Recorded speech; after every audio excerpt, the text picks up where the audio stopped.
বন্ধুরা, চিত্র দেখি মাথা ঘুরাচ্ছে। এখানে কতটা ত্রিভুজ আছে? যদি এটা বলি তাহলে আরো মাথা ঘুরে যাবে। তো আমরা এই জাতীয় চিত্র থেকে কতটা ত্রিভুজ আছে সহজে বের করতে পারবো।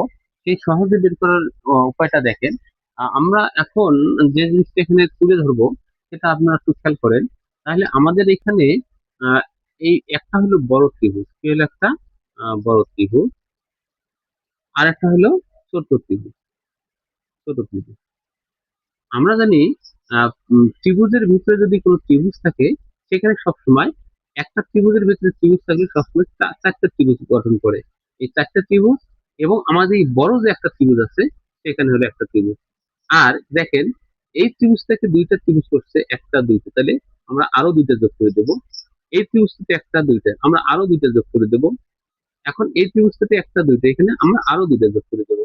তাহলে মোট কথা হলো দুই দুই চার, দুই ছয়, আর হচ্ছে সাত, সাত চার 11। তার মানে এখানে আমাদের 11টা ত্রিভুজ আছে। তো আশা করি বুঝতে পেরেছেন। তো আমরা পরবর্তী চিত্রটা দেখি। তাহলে আমরা আমরা জানি এখানে যে চিত্রটা দেওয়া আছে, আমরা জানি বড় ত্রিভুজের ভেতর যদি ত্রিভুজ থাকে, তাহলে ত্রিভুজ থাকে, তাহলে আমরা কি করবো? প্রতিটা ত্রিভুজের জন্য চারটে করবো। তার মানে প্রতিটা ত্রিভুজের জন্য চারটে যেহেতু করবো, আমাদের বড় ত্রিভুজ আছে একটা, তারপরে ছোট ত্রিভুজ আছে তার জন্য চারটা, তারপরে ছোট ত্রিভুজ আছে তার জন্য চারটা। আমরা এখন করবো কি, এই ত্রিভুজটাকে যদি এখানে দিয়ে দেই তাহলে এখানের জন্য দুইটা, যোগ দুইটা। আবার যদি এখানে একটা ত্রিভুজ দিয়ে দেই তাহলে এর জন্য দুইটা, যোগ এর জন্য হবে দুইটা। আমার যদি এই ত্রিভুজটাকে আবার যোগ করে দেই তাহলে এখানে হবে দুইটা, তাই না? এখানে হবে দুইটা, আবার যোগ দেই দুইটা। আবার খেয়াল করেন, এইটাকে যদি যোগ দেই তাহলে এখানে হবে দুইটা, আবার যদি এখানে যোগ দেই তাহলে এখানে হবে দুইটা, আবার যদি এখানে যোগ দেই তাহলে এখানে হবে দুইটা। তো আমরা এই সব যোগ করতে পারলে যেটা হবে সেটা হচ্ছে আমাদের মোট ত্রিভুজের সংখ্যা।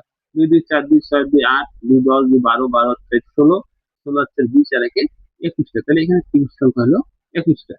তো এই হলো আমাদের শর্ট টেকনিক। তো আপনারা এখন বলেন, আমাদের এই যে ত্রিভুজটা আছে, এই ত্রিভুজটা আছে, এখানে কতটা ত্রিভুজ আছে আমাকে